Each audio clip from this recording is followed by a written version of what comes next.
आज महाराष्ट्र दिन आहे आणि या ठिकाणी हुतात्म्यांना श्रद्धांजली अर्पण करण्यासाठी या ठिकाणी अनेक लोक जी आहेत जमा झालेले आहेत। या ठिकाणी काही मराठी माणसं आहेत, आपण त्यांच्याकडून जाणून घेऊया। काय सांगाल, आज जो मराठी हिंदी वाद सुरू आहे, काय सांगाल?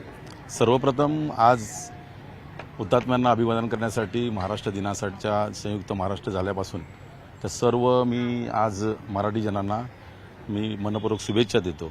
आणि आता आपण जो प्रश्न केलेला आहे की मराठी आणि इतर भाषिकांचा जो वाद आहे, हा वाद करण्याची काही गरज नाही आहे।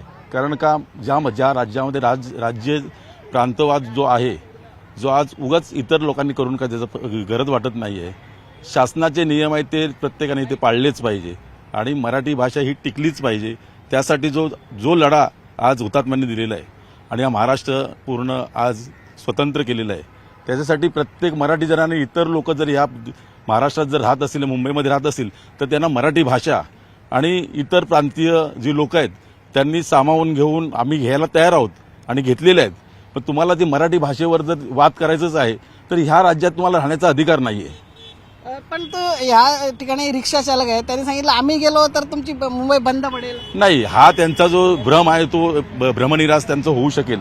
कारण काय, जी आजची गोष्ट जी आहे इथे प्रत्येक माणूस मराठी माणूस आहे, इथे आज महाराष्ट्र जो उभा आहे या मराठी माणसाच्या हितासाठी आहे आणि जे मेहनतीने उभा केलेला आहे। आणि आज ह्याच्या पुढेही मराठी माणूसच इथे पूर्णपणे या महाराष्ट्राला पूर्ण बलिदान दिलेलं आहे। तसंच ह्या पुढे पण जी गोष्ट घडेल त्यावेळेला मराठी माणूसच महत्वाचा असेल।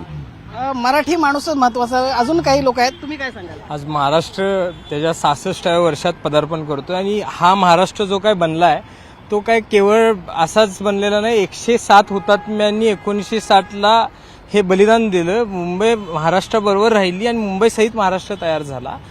मराठीचा मुद्दा तुम्ही म्हणाल, मराठीचा अस्मितेचा मुद्दा म्हणाल तर तो प्रत्येक महाराष्ट्रीयाला, प्रत्येक मराठी बांधवाला महत्वाचा आहे। बाहेरून येणाऱ्यांना आमच्या मराठी लोकांचा, मराठी बांधवांचा अजिबात विरोध नाही। पण जसं तुम्ही तमिळनाडूत गेल्यावर तमिळीत बोलावं, तमिळ शिकावं, इतर राज्यात गेल्यावर त्या भाषेत बोलावं जसा आग्रह असतो, तसं महाराष्ट्रात आल्यावर मराठी शिकावं, मराठी बोलावं आणि मराठी अस्मिता जपावी। आणि त्या माणसानं कुठल्याही राज्याचं नसता तो भारतीय आहे आणि तो मराठी आहे, ह्याचा अभिमान बाळगावा एवढीच आमची काय ती मराठी म्हणून इच्छा आहे।